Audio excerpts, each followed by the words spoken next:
Hello my student, आप सभी को अपने चैनल एग्जाम प्री में स्वागत है। आप लोग कैसे होंगे? अच्छे होंगे, मस्त होंगे, ज़बरदस्त होंगे। तो आज के इस वीबीआई में नाखून क्यों बढ़ते हैं, आप सभी को स्वागत है जो भी 2025 में बोर्ड एग्जाम की तैयारी कर रहे हैं। तो चलिए हम स्टार्ट कर देते हैं। वीडियो अच्छा लगे लाइक शेयर, चैनल को सब्सक्राइब कर देना है। आइए, आप लोग को आंसर में कोई डाउट रहे तो कॉमेंट बॉक्स में भी बता देना है, ठीक है। और आपका सारा वीडियो आपको प्ले लिस्ट में देखने को मिलेगा। आइए, क्वेश्चन नंबर 1 है कि नाखून क्यों बढ़ते हैं। पाठ में बूढ़े ने सबसे बड़ी चीज किसे माना है? इसका राइट आंसर होगा प्रेम को माना है, ठीक है। नाखून क्यों बढ़ते हैं। पाठ में बूढ़े ने सबसे बड़ी चीज किसे माना है? तो प्रेम को माना है। अगला प्रश्न है नाखून का बढ़ना किसका प्रतीक है? ठीक है, नाखून का बढ़ना प्रतीक है तो पाश्चात्य विरोधी का मतलब पुरानी सभ्यता को याद दिलाना कि आप पुराने समय के वही आदि मानव है ना। अगला प्रश्न है कि नाखून क्यों बढ़ते हैं। गद्य की कौन सी विद्या है? तो ललित निबंध होगा, ठीक है। नाखून क्यों बढ़ते हैं। गद्य की कौन सी विद्या है? तो ललित निबंध होगा। नाखून क्यों बढ़ते हैं यह प्रश्न लेखक से किसने पूछा है? नाखून क्यों बढ़ते हैं यह प्रश्न लेखक से किसने पूछा? तो लेखक की छोटी बेटी ने पूछा, राइट आंसर होगा। लेखक के अनुसार नाखून की विविध आकृतियां कौन सी है? तो त्रिकोण है, वर्तुकार है, चंद्राकार है, उपरोक्त में सभी होगा, राइट आंसर डी नंबर, ठीक है। इन सभी जो है यानी कि नाखून का ही आकृतियां हुआ करता है। लेखक के अनुसार नाखून की विविध आकृतियां कौन सी है? तो सभी, राइट आंसर होगा। हजारी प्रसाद द्विवेदी ने किसे निर्लज अपराधी कहा है? तो हजारी प्रसाद द्विवेदी ने किसे निर्लज अपराधी कहा है? तो नाखून को कहा, इसका सही जवाब होगा। अगला है कि हम बार बार नाखून को क्यों काटते हैं। हम बार बार नाखून को क्यों काटते हैं? तो देखिए, बर्बरता समापन हेतु काटते हैं ना, बर्बरता समापन हेतु काटते हैं, ये नंबर राइट आंसर होगा। हम अब नहीं चाहते हैं कि वही पुरानी सभ्यता वाला आदमी दिखे, इसलिए काटते हैं। नाखून का बढ़ना किसका परिणाम है? तो नाखून का बढ़ना किसका परिणाम है? तो मनुष्य के अंधा सहजात वृत्तियां का परिणाम है, ठीक है। यानी कि मनुष्य की अंधा सहजात वृत्ति का परिणाम हो जाएगा, राइट। अगला है कि हजारी प्रसाद द्विवेदी का जन्म कहाँ हुआ था? तो दुबे छपरा बलिया में हुआ, ठीक है। हजारी प्रसाद द्विवेदी का जन्म कहाँ हुआ था? दुबे छपरा बलिया में हुआ था। हजारी प्रसाद द्विवेदी किस निबंध के रचयिता है ना? बताएगा हजारी प्रसाद द्विवेदी किस निबंध के रचयिता होगा? तो नाखून क्यों बढ़ते हैं, ठीक है। नागरी लिपि के लेखक गुणाकर मूल्य, परंपरा का मूल्यांकन रामविलास शर्मा, शिक्षा संस्कृति महात्मा गांधी हो जाएगा। तो नाखून क्यों बढ़ते हैं? हजारी प्रसाद द्विवेदी होगा। अगला प्रश्न है हम यानी कि हजारी प्रसाद द्विवेदी का जन्म कब हुआ था? हजारी प्रसाद द्विवेदी का जन्म 1907 ईस्वी में हुआ था, इस बात को ध्यान रखिएगा, ठीक है। हजारी प्रसाद द्विवेदी का जन्म कब हुआ था? 1907 ईस्वी में हुआ था। अगला हजारी प्रसाद द्विवेदी द्वारा रचित पाठ है तो नाखून क्यों बढ़ते हैं, ठीक है। नाखून क्यों बढ़ते हैं हजारी प्रसाद द्विवेदी द्वारा लिखा गया है। बहादुर के लेखक अमरकांत है, मछली के लेखक विनोद कुमार शुक्ल है, अवनियों के लेखक यानी कि अवनियों के लेखकों ने कमेंट बॉक्स में जल्दी से छाप दीजिएगा। चलिए 12 के बाद 13 नंबर प्रश्न आइएगा। ओके, क्वेश्चन नंबर देखिए 13 में आपसे क्या पूछे गए। क्वेश्चन नंबर 13 में कि हजारी प्रसाद द्विवेदी किस विश्वविद्यालय में प्रोफेसर एवं प्रशासनिक पद पर हैं?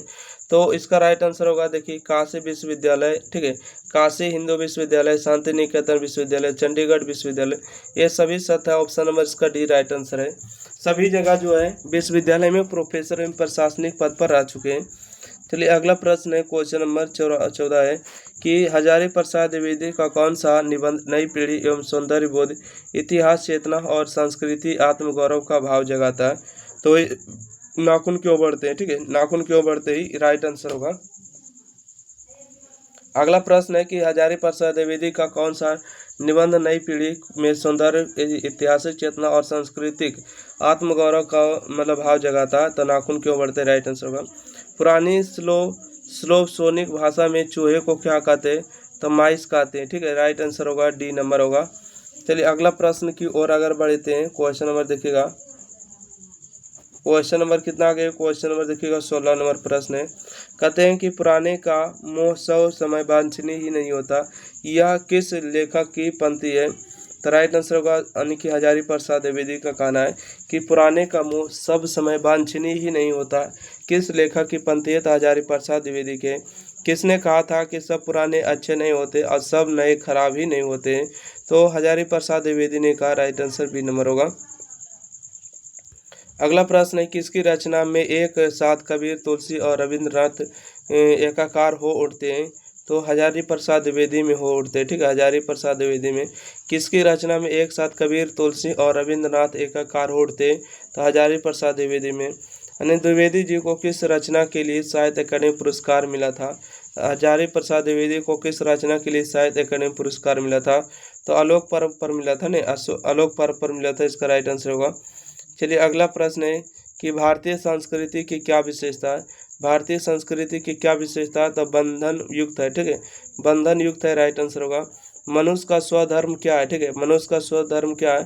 तो दोनों सत्य है, स्वयं पर संयम और दूसरे के मनोभाव पर भाव का समादर। ठीक है, दूसरों के मनोभाव का समादर होगा। अल्पा के पिता कैसा जीव होता है? अल्पा के पिता जो होता है यानी कि दयनीय होता है। अल्पा के पिताजी जीव कैसा होता है? दयनीय होता है, राइट आंसर होगा। अगला प्रश्न है कि दधीचि की हड्डी से क्या बना था? तो इंद्र का वज्र बना था। ठीक है, दधीचि की हड्डी से क्या बना था? इंद्र का वज्र बना था। अगला है कि कुटीज किसकी रचना? कुटीज जो होगा हजारी प्रसाद द्विवेदी की रचना होगा। कुटीज किसकी रचना? हजारी प्रसाद द्विवेदी के। दूसरे के इशारों पर भटकने वाले लोगों को क्या कहते हैं? दूसरे के इशारे पर भटकने वाले लोगों को मूढ़ कहते हैं। मूढ़ अज्ञानी होते हैं यानी मूर्ख होते हैं। अगला प्रश्न है क्वेश्चन नंबर 26 में कि आलोक पर्व आलोक पर्व शीर्षक निबंध संग्रह किसकी रचना? आलोक पर्व शीर्षक निबंध संग्रह किसकी है? तो हजारी प्रसाद द्विवेदी का होगा, राइट आंसर बी ए नंबर होगा। ठीक है, option number A right answer है। अगला शहजाद वृत्तियाँ किनका नाम है? शहजाद वृत्ति किसका नाम है? ताज यानी कि अनजानी स्मृतियों का, ऐसा option number C right answer होगा। इस तरह से आपको समाप्त होते हैं, फिर मिलता है अगले क्लास में, जब तक के लिए धन्यवाद।